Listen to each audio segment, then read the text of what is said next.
Shalom, senang kembali dalam program Deep Talk with Pastor. Kita melanjutkan tadarusan Alkitab kita pada episode kali ini.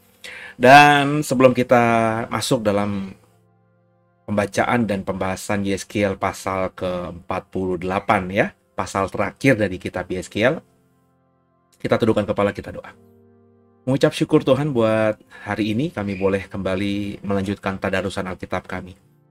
Bicara kepada kami, lawat kami dengan hikmat-Mu, sehingga setiap kami ketika baca Yeskiel 48 ini mendapatkan rema yang bisa menjadi bekal buat kami, sehingga di sisa hidup ini bisa menjadi manusia yang hidupnya bisa menyenangkan Tuhan.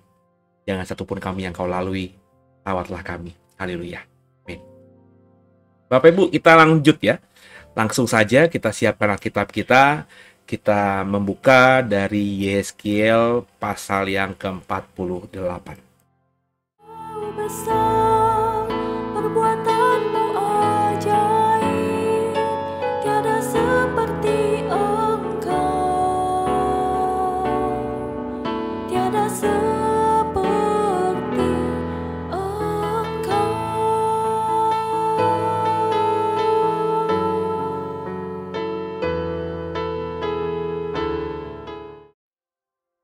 Ya, Yeskiel pasal 48. Kita akan membacanya terlebih dahulu, saudara. Saya akan membaca buat saudara bisa mengikutinya ya. Inilah nama suku-suku itu, yang paling utara dari laut terus ke Hetlon, ke jalan masuk ke Hamat, Hasar Enon, sehingga daerah kota Damsyik, yang berdekatan dengan Hamat, terletak di sebelah utaranya, dari perbatasan sebelah timur sampai perbatasan sebelah barat terdapat bagian Dan. Berbatasan dengan wilayah Dan, dari perbatasan sebelah timur sampai perbatasan sebelah barat terdapat bagian Asyer. Berbatasan dengan wilayah Asyer dan dari perbatasan sebelah timur sampai perbatasan sebelah barat terdapat bagian Naftali. Berbatasan dengan wilayah Naftali dan dari perbatasan sampai sebelah timur sampai perbatasan sebelah barat terdapat bagian Manasye. Berbatasan dengan wilayah Manasye dari perbatasan sebelah timur sampai perbatasan sebelah barat terdapat bagian Efraim. Berbatasan dengan wilayah Efraim dari perbatasan sebelah timur sampai perbatasan sebelah barat terdapat bagian Ruben. Perbatasan dengan wilayah Ruben dari perbatasan sebelah timur sampai perbatasan sebelah barat terdapat bagian Yehuda. Berbatasan dengan wilayah Yehuda dari perbatasan sebelah timur sampai perbatasan sebelah barat terdapat persembahan khusus yang harus kamu khususkan, yaitu 25.000 hasta lebarnya dan panjangnya sama dengan panjangnya satu bagian, yaitu dari perbatasan sebelah timur sampai perbatasan sebelah barat, dan di tengah-tengahnya terdapat tempat kudus. Bagian persembahan khusus yang harus kamu khususkan bagi Tuhan, panjangnya 25.000 hasta dan lebarnya 20.000 hasta. Dan bagian orang-orang inilah persembahan khusus yang kudus itu. Bagian imam-imam ialah panjangnya di utara dan selatan 25.000 hasta, lebarnya di timur dan di barat 10.000 hasta. Dan di tengah-tengahnya lah terdapat tempat kudus Tuhan. Inilah bagian imam-imam yang sudah dikuduskan, yaitu Bani Zadok, yang memelihara kewajibannya terhadap aku dan yang tidak turut sesat dalam kesesatan orang Israel, seperti orang-orang Lewi. Ini adalah bagian khusus bagi mereka dari tanah yang sudah dikuduskan, suatu hal yang maha kudus. Berbatasan dengan bagian orang-orang Lewi, bagian orang-orang Lewi ialah sejajar dengan wilayah imam-imam. Panjangnya 25.000 hasta, lebarnya 10.000 hasta. Yaitu seluruhnya ialah panjang 25.000 hasta dan lebar 20.000 hasta.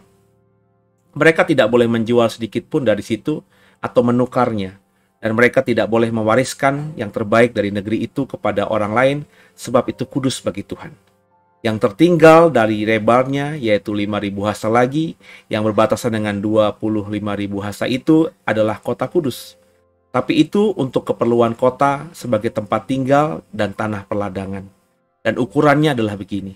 Sebelah utara dan sebelah selatan 4.500 hasta. Sebelah timur dan barat juga 4.500 hasta. Sekeliling kota itu adalah tanah lapang. Di sebelah utara dan selatan 250 hasta. Serta di sebelah timur dan sebelah barat 250 hasta juga. Yang tertinggal dari panjangnya yang sejajar dengan persembahan khusus yang kudus itu adalah 10.000 hasta di sebelah timur dan 10.000 hasta di sebelah barat, dan hasilnya ialah menjadi makanan untuk pekerja-pekerja di kota itu. Pekerja-pekerja ini yang datang dari semua suku Israel akan mengerjakannya. Seluruh persembahan khusus itu adalah 25.000 hasta, maafkan saya ulangi ya, ayat 20 ya. Seluruh persembahan khusus itu adalah 25.000 hasta kali 25.000 hasta. Dalam bentuk 4 persegi, kamu harus mengkhususkan persembahan khusus yang kudus itu bersama milik kota itu. Selebihnya adalah milik raja, yaitu di sebelah timur dan barat dari persembahan khusus yang kudus dan milik kota itu. Dan berbatasan dengan yang 25.000 hasta itu, ke timur sampai ke perbatasan timur dan sampai ke barat, sampai ke perbatasan barat dan sejajar dengan bagian suku-suku yang lain adalah untuk raja. Di tengah-tengah bagian itu adalah persembahan khusus yang kudus dan bait suci. Terkecuali milik orang-orang Lewi dan milik kota itu yang terletak di tengah-tengah kepunyaan raja itu. Maka yang diapit oleh wilayah Yehuda dan Benjamin adalah bagi raja. Mengenai suku-suku yang lain, dari perbatasan sebelah timur sampai perbatasan sebelah barat, terdapat bagian Benjamin. Perbatasan dengan wilayah Benjamin, dari perbatasan sebelah timur sampai ke perbatasan sebelah barat, terdapat bagian Simeon. Perbatasan dengan wilayah Simeon, dari perbatasan sebelah timur sampai perbatasan sebelah barat, terdapat bagian Isakar. Perbatasan dengan wilayah Isakar, dari perbatasan timur sampai perbatasan wilayah barat, terdapat bagian Zebulon. Berbatasan dengan wilayah Zebulon, dari perbatasan sebelah timur sampai perbatasan sebelah barat, terdapat bagian Gad. Dari perbatasan wilayah Gad sebelah selatan ialah dari Tamar sampai ke mata air Meriba dekat Kades, terus ke sungai Mesir, terus ke Laut Besar. Inilah negeri yang harus kamu bagi-bagi menjadi milik pusakamu di antara suku-suku Israel, dan itulah bagian-bagian mereka. Demikian firman Tuhan Allah. Kita lanjutkan perikop berikutnya, kota yang kudus. Inilah pintu-pintu keluar kota itu. Di sebelah utara yang ukurannya adalah 4.500 hasta, terdapat 3 pintu gerbang, yaitu pintu gerbang Ruben, pintu gerbang Yehuda, dan pintu gerbang Lewi. Sebab pintu-pintu gerbang kota itu disebut menurut nama suku-suku Israel. Di sisi sebelah timur yang ukurannya 4.500 hasta, terdapat 3 pintu gerbang juga, yaitu pintu gerbang Yusuf, pintu gerbang Benjamin, dan pintu gerbang Dan. Di sisi sebelah selatan yang ukurannya 4.500 hasta, terdapat 3 pintu gerbang juga, yaitu pintu gerbang Simeon, pintu gerbang Isakar, pintu gerbang Zebulon. Di sisi sebelah barat yang ukurannya 4.500 hasta, terdapat 3 pintu gerbang juga, yaitu pintu gerbang Gad, pintu gerbang Asher, pintu gerbang Naftali. Jadi keliling kota itu ada 18.000 hasta. Sejak hari itu nama kota itu ialah Tuhan hadir di situ. Bapak Ibu, biji mata Tuhan. Haleluya. Kita sudah membaca kitab Yeskiel pasal yang terakhir, pasal 48. Apa yang bisa kita dapatkan dari ayat-ayat tadi? Seperti yang saya bagikan di tadarusan sebelumnya, saya sangat percaya pasal 47 yang sudah kita lewati di tadarusan sebelumnya, dan juga pasal 48 yang sedang kita bahas hari ini, episode ini, itu bicara mengenai penglihatan Yeskiel yang menurut saya belum tergenapi. Kenapa belum tergenapi? Karena kita tahu ya, dari pembacaan kita tadi, bahwa ada pembagian-pembagian wilayah dari 12 suku Israel. Padahal ketika Yeskiel hidup, kita sudah tahu bahwa bangsa Israel itu sudah terpecah menjadi 2 kerajaan. Israel Utara yang kita sebut dengan kerajaan Israel, dan Yehuda di selatan, di mana kerajaan Yehuda ini ada 2 suku yang menjadi kekuatannya, yakni suku Yehuda dan suku Benjamin yang merger. Ada orang Lewi di tengah-tengah mereka juga. Sedangkan 9 suku di atas ya, itu mendirikan negara berbeda ya, negara Israel Utara, di mana juga ada bagian orang Lewi di situ. Di zamannya Yeskiel, Israel Utara ini ya, itu sudah terlebih dahulu dihancurkan beberapa abad sebelumnya oleh kerajaan Assyria atau Asyur. Jadi Israel Utara itu sudah menjadi wilayah yang dulunya dikuasai oleh suku-suku Israel, tapi sudah menjadi wilayah yang didiami oleh bangsa-bangsa asing. Karena kerajaan Asyur itu ketika menguasai Israel, itu membuang orang-orang Israel ke wilayah lain, di mana wilayah itu juga dikuasai oleh Asyur. Sebaliknya, kerajaan lain, negara lain yang sudah ditaklukkan oleh Asyur, orang-orangnya dibuang untuk ditinggal di wilayah Israel. Jadi kayak merusak jati diri bangsa gitu. Ya, saya pernah khotbahkan ini lebih dalam. Sebagai ilustrasi saya berikan contoh, misalnya kita-kita yang hidup di Pulau Jawa, ketika ada suatu negara menguasai Pulau Jawa, kita-kita ini dipaksa untuk meninggalkan Pulau Jawa, tanah kelahiran kita, untuk tinggal misalnya di Pulau Kalimantan. Sedangkan orang-orang yang asli Kalimantan yang juga dikuasai oleh negara tertentu tersebut, misalnya contoh nih ya, itu juga dipaksa keluar meninggalkan tanah kelahirannya untuk tinggal di Pulau Jawa. Sehingga akhirnya orang Jawa yang tinggal di Kalimantan dan orang Kalimantan yang tinggal di Pulau Jawa itu tidak terlalu mencintai tempat tinggalnya sekarang, dan kecintaannya terhadap tanah kelahirannya juga mulai berkurang. Itulah politik divide et impera-nya Asyur, ya. Sehingga kalau Bapak Ibu sudah memahami sejarah ini, ketika Yeskiel menubuatkan pasal 48 ini, itu yang namanya kerajaan Israel Utara, 10 suku itu sudah nggak ada. Tinggal kerajaan Yehuda. Dan Yeskiel adalah orang Yehuda.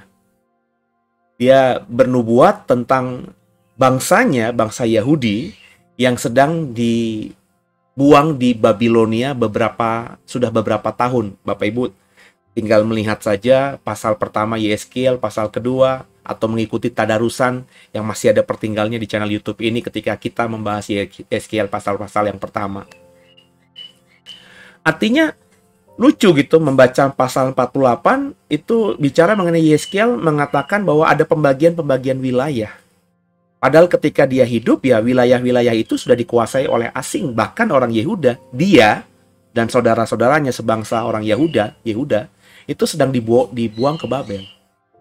Berarti apa yang dilihat Yeskiel itu sesuatu yang akan terjadi nanti.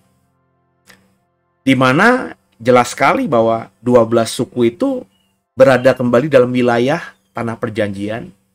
Dan bahkan kalau kita membaca tadi, ada wilayah di tengah, di antara milik orang Yehuda dan Benjamin itu, wilayah yang dikhususkan untuk Tuhan. Yakni wilayah yang disebut, hari ini kita sebut sebagai wilayah Bait Allah ya. Wilayah Kudus ya. Yang sekarang ini isinya di 2023 ada tembok ratapan, ada Dome of the Rock, Masjid Al-Aqsa itu. Ya, wilayah yang cukup luas ya. Kalau kita membaca Yeskiel tadi, luasnya jelas sekali ya. Bisa dihitung berapa puluh ribu hasta. Nah, ketika Yeskiel berfirman di pasal 48 sampai hari ini, nubuatan itu nggak pernah terjadi. Meskipun bangsa Yehuda sudah balik ke Yerusalem kembali, di zamannya Esra, Zerubabel, Imam Besar Yosia, Bapak Ibu nanti bisa membaca di Alkitab. Faktanya Tuhan Yesus juga tinggal di wilayah Israel, ya, di Nazaret besar, dan juga melayani, sering datang ke Yerusalem, melayani berkhotbah dan menginjil di Bait Allah, di pelataran Bait Allah. Tapi yang namanya bangsa Israel itu secara utuh 12 suku Yakub sudah nggak ada lagi. Yang ada ya tinggal keturunan Daud, Yehuda dalam hal ini ya, dan juga orang-orang Benjamin, tapi itu pun juga darah mereka sudah campur baur dengan bangsa-bangsa sekitar. Di zaman Tuhan Yesus bahkan orang yang disebut Israel itu, Israel Utara itu ya tinggal yang disebut dengan bangsa atau suku Samaria. Mereka sangat mempercayai mereka juga keturunan Yakub. Tapi oleh orang Yehuda dipertanyakan darah Yakubnya, darah Israelnya. Karena memang ketika Israel Utara itu dikuasai oleh Asyur, mereka tuh memang selain tadi dirusak jati dirinya, mereka juga terpaksa kawin campur. Sehingga darah Israel kalau mereka dites DNA, ya mungkin hanya tinggal sekian 0,00 sekian persen saja. Ya, karena sudah rusak darahnya. Jadi yang dikatakan oleh Yeskiel di pasal 48 tentang bagaimana wilayah-wilayah Israel itu 12 suku Israel dapat wilayah lagi sampai hari ini itu Nggak ada. Ya. Apakah Yeskiel cuma mengingatkan kembali wilayah Israel sebelum mereka pecah setelah Salomo mati? Jadi Yeskiel itu kayaknya feedback gitu ya, melihat ke belakang di zaman ketika ya Israel masih utuh sebagai sebuah bangsa, dari sejak masuk ke tanah perjanjian di bawah Yosua sampai di akhirnya di zaman Salomo, karena Israel kan bersatu sampai zamannya Salomo. Setelah Salomo kan Israel pecah menjadi dua itu. Apakah Yeskiel sedang mengingat masa lalu? Bisa saja dia sedang mengingat masa lalu atau diperlihatkan soal masa lalu tentang patok-patok wilayah 12 suku itu. Tapi yang menariknya juga kalau kita melihat tidak ada informasi bahwa Bait Allah Salomo itu punya 12 pintu gerbang, ya, seperti yang dilihat oleh Yeskiel atau dibagikan oleh Yeskiel yang kita bisa baca di pasal 48 ini. Dan kalau Bapak Ibu sudah membaca pasal 48 Yeskiel dan Bapak Ibu sudah melihat atau sudah membaca kitab Wahyu, ini gambarnya persis sama seperti gambaran Yerusalem baru.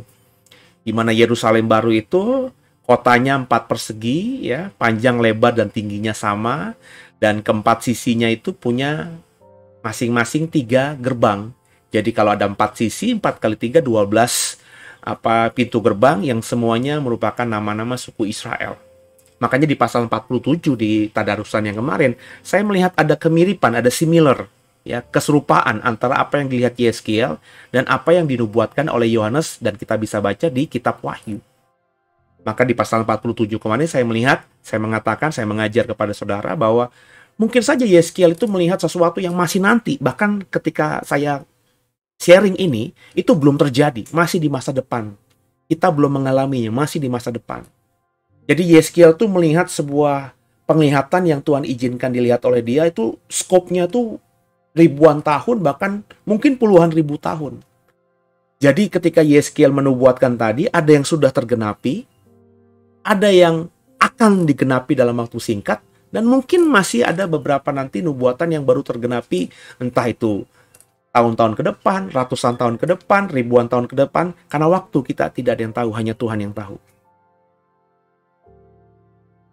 Yang pastinya, kalau Yeskiel itu melihat sama dengan yang dilihat oleh Yohanes, dan itu bicara mengenai Yerusalem baru, ini semakin menggenapi bahwa memang tempat kita dalam kekekalan itu bukan seperti bayangan orang-orang yang menonton film kolosal kerajaan di Cina gitu, tentang dewa-dewi di mana kita akan tinggal di kayangan dengan awan-awan gitu ya. Enggak. Yerusalem baru itu adalah tempat yang kalau dilihat dari Yeskiel dan juga kitab Wahyu ya sebuah kota. Ya. Kalau kita imani bahwa kita nanti akan dibangkitkan memiliki tubuh yang baru, maka di Yerusalem baru kita akan memiliki tubuh yang ya nyaris mungkin tidak begitu jauh dengan tubuh kita sekarang ini. Bedanya tubuh kita di Yerusalem baru nanti tubuh kemuliaan, tubuh yang kekal, ya. Mungkin raganya mirip seperti raga ini tapi tidak ada daging dan darah. Karena Alkitab katakan di dalam kekekalan darah dan daging tidak dapat tempat dalam kerajaan surga. Benar ya? Jadi yang saya mau katakan bahwa ada kehidupan yang bentuknya seperti apa kita nggak tahu nanti. Tapi itu dikatakan oleh Alkitab, bukan saja di kitab Wahyu dan bukan saja di tulisannya Paulus, bukan saja apa yang diajarkan Tuhan Yesus, tapi jauh sebelum Tuhan Yesus turun ke dunia ini, 2000 tahun yang lalu, Yeskiel sudah melihatnya. Ya. Ada kota yang baru, bahkan ada tempat yang spesial, istana, ya, Bait Allah, yang tentu saya bilang nanti kalau itu bicara mengenai sesuatu yang nanti, Bait Allah yang akan kita lihat nanti kalau kita umur panjang atau kita ada di sana, ya bukan seperti Bait Allah yang ada di bumi, yang ada ribuan tahun yang lalu di tanah Israel atau di Yerusalem, di mana ada korban bakaran lembu, korban bakaran kambing domba ya, yang disembelih di mezbah. Bagi saya hal-hal ritual seperti itu nggak akan ada lagi di dalam Yerusalem baru. Semata-mata selain itu sudah digenapi oleh Yesus, darah juga tidak dapat bagian lagi dalam kerajaan surga kan? Ya kan? Nggak ada lagi darah di sana. Jadi korban darah nggak dibutuhkan lagi. Jadi Yeskiel di sini memang kalau kita bisa bayangkan melihat sesuatu yang dia sendiri mungkin tidak mengerti. Ya. apa itu. Dia berusaha bahasakan dan dia melihat bahwa nanti ya itu mungkin bisa bicara Yerusalem baru atau mungkin bisa bicara nanti ketika kerajaan 1000 tahun ketika Tuhan memulihkan Israel. Sebab dalam iman Kristen kalau kita membaca kitab, kalau kita membaca kitab Wahyu, kitab-kitab yang bicara mengenai kitab-kitab perjanjian baru yang bicara mengenai kedatangan Tuhan kembali yang kedua, juga nubuatan-nubuatan perjanjian lama misalnya di Zakaria, di Maleakhi ya, tentang bagaimana nanti Tuhan akan datang kembali, Mesias akan datang menjejakkan kaki di Bukit Zaitun. Itu masa yang belum terjadi hari ini. Yang pastinya ada janji dalam iman Kristen, Tuhan akan datang kembali ke dunia ini, bukan Yerusalem baru ya, akan datang kembali ke dunia ini, memulihkan dunia ini, dan menjadi raja selama 1000 tahun. Kalau kita membaca kitab Wahyu tentang kerajaan 1000 tahun dan kita tafsirkan secara literal itu. Dan kalau ditafsirkan literal, maka apa yang dinubuatkan Tuhan lewat Nabi Yeskiel ini akan terjadi. Bahwa nanti akan kembali di tanah Israel hari ini, ketika Tuhan sudah memulihkan dan ada dalam kerajaan 1000 tahun, orang-orang Israel itu entah dari mana, bagaimana, mungkin DNA-nya meskipun tinggal 0,0 sekian persen, Tuhan kumpulkan. Ini orang Israel dengan orang Dan, ya suku Dan aslinya, nenek moyang mereka, suku Isakar, suku Ruben, dan lain sebagainya. Dan kalau bagi Tuhan tidak ada yang mustahil kan?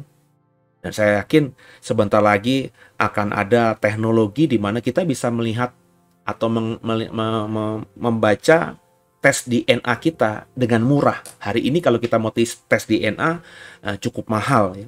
Dan tidak semua klinik, tidak semua rumah sakit itu bisa mengakomodir. Meskipun kita punya uang, kita harus ke rumah sakit tertentu, birokrasinya cukup panjang, hasilnya juga cukup lama. Tapi dengan teknologi dan kecerdasan buatan manusia yang saya khotbahkan dalam minggu-minggu di ibadah Minggu Raya, itu akan mempermudah itu.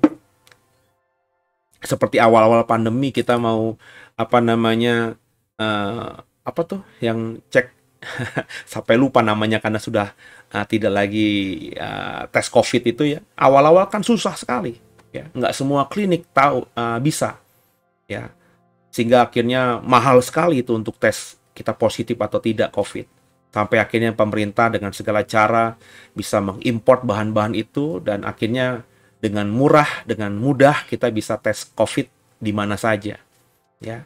Sampai hari ini kita beli di apotik tes awal untuk kita mengetahui diagnosa kita itu COVID apa tidak, bisa kita beli. Kita bisa tes sendiri di rumah. Ya. Seperti kayak tes kehamilan gitu. Kita bisa tes sendiri dengan cepat, dengan ludah kita, dengan cairan yang kita keluarkan di tes itu, di alat itu yang kita bisa beli di apotek, kita tahu bahwa kita ini ada virus COVID-nya apa tidak hari ini, atau flu pilek biasa. Saya yakin tes DNA dalam beberapa tahun ke depan akan mudah. Dan ya bisa saja nanti ketika hal itu sudah mudah dan sudah murah, saya tes DNA, saya punya darah Israel. Ternyata darah Israel saya dari suku misalnya Dan kalau saya benar-benar masih punya darah Dan, atau saya punya darah Ruben, atau saya punya darah Yehuda, puji Tuhan gitu ya, maka mungkin nanti ketika Tuhan Yesus jadi raja, ya, datang kembali dan memerintah kerajaan 1000 tahun, saya punya hak. Karena saya punya darah, misalnya Yehuda. Saya punya darah Ruben, saya punya darah Israel, saya punya hak untuk tinggal di tanah di mana dulu nenek moyang saya berasal. Saya bisa mengklaim itu berdasarkan surat bukti bahwa tes DNA saya punya darah Israel sekian persen. Ya sebab penggenapan Yeskiel 48 secara literal itu ya hari ini belum terjadi. Belum pernah terjadi. Di zamannya Tuhan Yesus itu tidak ada orang dari Israel dengan wilayah suku Dan, suku Ruben, Isakar, Simeon, itu udah nggak ada. Yang ada cuma wilayah bangsa Yahudi yang dikuasai oleh orang Yahudi dan orang Samaria dan negara-negara sekitar. Ya. Wilayah-wilayah yang sudah dikuasai oleh orang-orang dari suku Arab, Nabatea, dan lain sebagainya. Pembagian 12 wilayah itu kan adanya di zamannya Yosua, ya, ketika masuk ke tanah perjanjian. Jadi, bagaimana kita membaca Yeskiel ini? Apakah Yeskiel sedang feedback atau melihat masa lalu? Nah, kalau itu tafsiran saudara, ya nggak perlu kita berpikir ini akan terjadi kelak. Tapi kalau saudara membaca runtutan apa yang dinubuatkan Yeskiel itu dari pasal-pasal 40, pasal 1, 42, 43, 44 sampai 48 ini, bagi saya itu rangkaian. Rangkaian penglihatan yang Tuhan berikan kepada Yeskiel tentang masa depan. Yang rupanya masa depannya itu bukan cuma sekedar jaraknya 10 tahun, 100 tahun, tapi juga ribuan tahun. Karena menurut penafsiran saya, ini rema yang Tuhan berikan kepada saya, sampai hari ini di tahun 2023, ada banyak nubuatan Yeskiel di pasal-pasal 47, 48 khususnya yang belum tergenapi. Dan ternyata di pasal 47, 48 itu sama dengan apa yang saya baca di kitab Wahyu. Nah, kitab Wahyu itu bahkan bicara mengenai sesuatu yang nanti. Nah, jangan-jangan saya berani mengatakan, ini hikmat yang saya miliki, yang saya tahu, yang saya punya, nubuatan Yeskiel 4748 ini ya bicara mengenai sesuatu yang masa nanti. Ya, bukan di masa kita ini, tapi masa nanti. Dan kalau masa nanti, maka kita masih bisa menafsirkannya itu literal. Bahwa ini yang akan terjadi nantinya secara literal. Bahwa Israel akan dipulihkan, ada bait Allah, dan itu yang saya imani. Bait Allah akan terbangun kembali. Dan nanti Tuhan memulihkan bait Allah. Yesus datang ke dunia ini 1000 tahun sebagai raja. Dan pusat pemerintahan dunia nanti ada di Yerusalem. Maka logika tadi ya, bahwa orang-orang yang punya DNA Israel akan kembali ke Israel menjadi sangat signifikan. Karena pusat dunia saat itu akan ada di Israel. Di mana Yesus datang kembali menjadi raja 1000 tahun lamanya. Pusat peradaban selama 1000 tahun nanti ada di Yerusalem. Kalau itu ditafsirkannya literal, maka nanti tentu orang-orang yang datang berbondong-bondong karena kepengen ke pusat dunia, dengan bekal tadi ya, tes DNA, saya punya darah Ruben, saya punya darah Yehuda, akan dapat tempat-tempat yang memang menjadi wilayah yang seperti yang dinubuatkan oleh Yeskiel 48. Nah, tergantung kita menafsirkannya bagaimana. Ya kalau perbedaan tafsir ya apa-apa dong gitu ya. Jangan membuat kita jadi bertikai juga atau berdebat berkepanjangan. Namanya juga masih tafsir gitu ya. Nah, kalau saya kebetulan menafsirkannya literal. Sebab saya punya prinsip kalau Alkitab itu masih bisa ditafsirkan literal, ya literal aja. Nggak usah kita mengada-ngada gitu, atau ngawang-ngawang, atau berandai-andai, wah ini simbolik dan lain sebagainya. Itu kalau saya. Dan karena saya memang dididik dengan model seperti itu, dengan literatur-literatur seperti itu, dan itu yang ada di hati saya. Bahwa selama bisa ditafsirkan literal, masih mungkin penafsirannya literal, maka literal lah yang harus kita pahami. Ya. Nah, soal nanti benar-benar literal apa tidak, ya sudah gitu, kita lewati saja. Ya. Paling nggak dengan saya punya prinsip seperti itu, saya ketika membaca Alkitab menjadi firm gitu, menjadi yakin gitu, menjadi nggak goyang gitu. Ya. Sebab kalau kita nggak punya dasar dalam cara penafsiran, ya hari ini kita ngomong A, mungkin minggu depan kita ngomong B, mungkin minggu depan kita ngomong Z. Ya karena kita nggak punya dasar tadi. Ya tergantung bagaimana kau berdiri dan apa dasarmu ketika membaca Alkitab dan berusaha untuk menafsirkan dengan sederhana. Jadi itu yang saya dapatkan, bahwa Yeskiel di pasal-pasal terakhir itu bicara mengenai apa yang terjadi atas Israel. Bahwa Israel yang saat itu di zaman Yeskiel dibuang di Babel, nggak punya pengharapan, mungkin juga sudah lupa sama Yerusalem, mulai menikmati hidup di negeri orang. Lewat Yeskiel Tuhan bicara lagi, nggak boleh gitu. Ya, nasib akhirmu itu bukan di Babel, bukan di bawah Nebukadnezar. Aku berjanji akan mengembalikanmu. Kamu kesini karena kamu melukai aku. Ini hukumanku atasmu Yehuda. Tapi hukumanku ada waktunya, nanti kau akan kupulihkan. Dan ternyata ketika Tuhan memberikan nubuatan kepada Yeskiel, itu jiwa patriotisme orang Yehuda kan kembali. Sehingga makanya ada yang berlomba-lomba, ada yang menggebu-gebu untuk kembali ke Yerusalem, kembali ke tanah Yehuda. Makanya ada kembalinya orang Yehuda dari Babel yang pertama, rombongan kedua, rombongan ketiga, sehingga akhirnya orang-orang Yehuda ada lagi yang menepati tanah perjanjian. Makanya di zaman perjanjian baru, di zaman Tuhan Yesus, ada orang-orang Yehuda dari suku Yehuda, Benjamin, orang Lewi yang tinggal di tanah perjanjian. Ya. Jadi nubuatan ini secara spiritual membangkitkan iman orang-orang Yehuda yang sedang depresi, sedang stres, karena dibuang di Babel. Tapi kita yang membaca di 2023 ini bicara mengenai ada banyak nubuatan Yeskiel yang belum tergenapi. Maka kita yang hidup di 2023 ini harus punya imajinasi bahwa nanti, kalau kita menafsirkan literal ya, nanti kejadian dunia akan seperti ini. Israel yang kita datangi hari ini di 2023 nanti tidak akan seperti ini lagi. Ya. Akan ada bait Allahnya terbangun kembali. Ada 12 pintu, ya. Ada wilayah-wilayah orang-orang yang tadinya diaspora, terpencar-pencar, orang Israel yang diserahkan di seluruh dunia, kembali lagi nanti. Saya percaya ada momen itu nanti. Tapi itu terjadi kalau bagi saya, ketika Yesus datang dan akhirnya memulihkan dunia ini. Kalau bukan Yesus, saya rasa sulit gitu ya, orang-orang yang punya darah Israel kembali ke sana. Sebab kayak orang Israel yang punya darah Israel yang sudah menjadi konglomerat di Amerika, di Eropa, di Australia, di Asia, ngapain balik ke sana? Israel hari ini itu tempat yang chaos, tempat ribut-ribut, ya, yang negara yang sering diancam oleh negara lain akan dibinasakan, dinuklir dan lain sebagainya. Ada roket-roket, perang di kota-kota mereka aja belum selesai. Ngapain aku kembali ke Yerusalem? Maka mereka nanti akan kembali ke Yerusalem ketika mereka melihat dengan objektif bahwa Yerusalem itu beda, magnet, ya, tempat yang paling menggiurkan, ya. Kan kita mau pindah dari tempat kita hari ini ke tempat yang jauh lebih baik kan.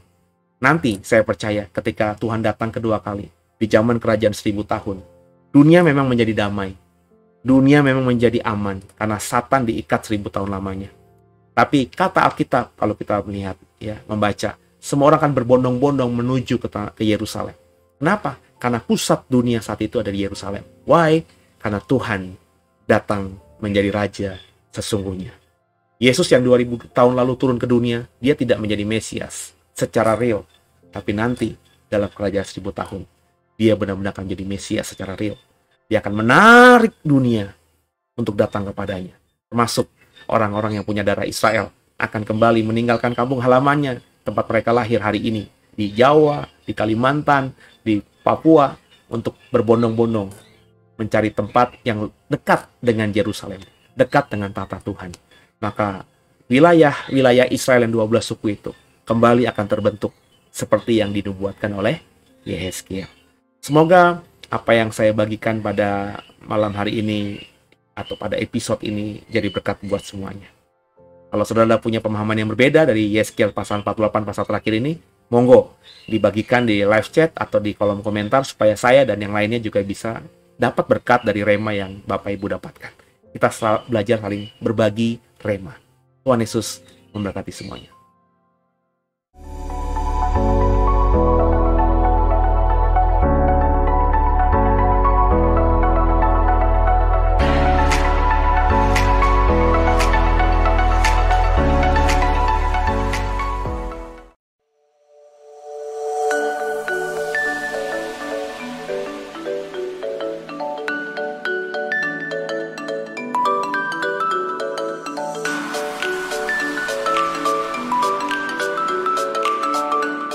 Shalom The Warriors.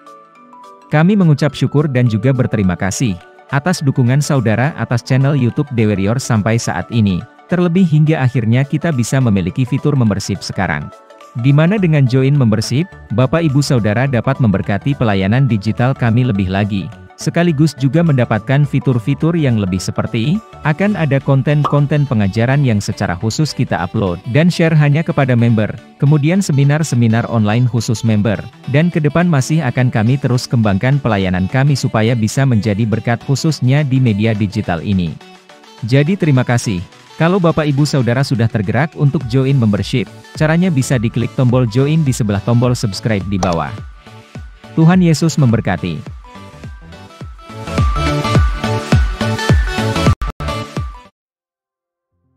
Ya, senang akhirnya saya bisa berbagi dan menutup tadarusan Alkitab kitab Yehezkiel ini.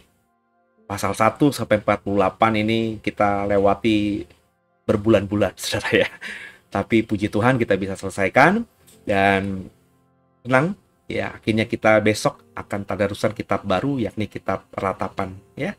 Nah, sebelum kita akhiri, saya berharap terus dukungan saudara lewat doa, lewat juga saudara mau berbagi, mensupport pelayanan ini lewat dana saudara dengan menjadi membership misalnya, atau juga bisa menabur dengan sukacita di nomor rekening pelayanan digital kami ini, supaya kedepannya dengan itu semua bisa menjadi semangat buat tim kami untuk mengembangkan pelayanan ini lebih baik lagi. Kita tundukkan kepala, kita doa. Makasih Tuhan buat segalanya.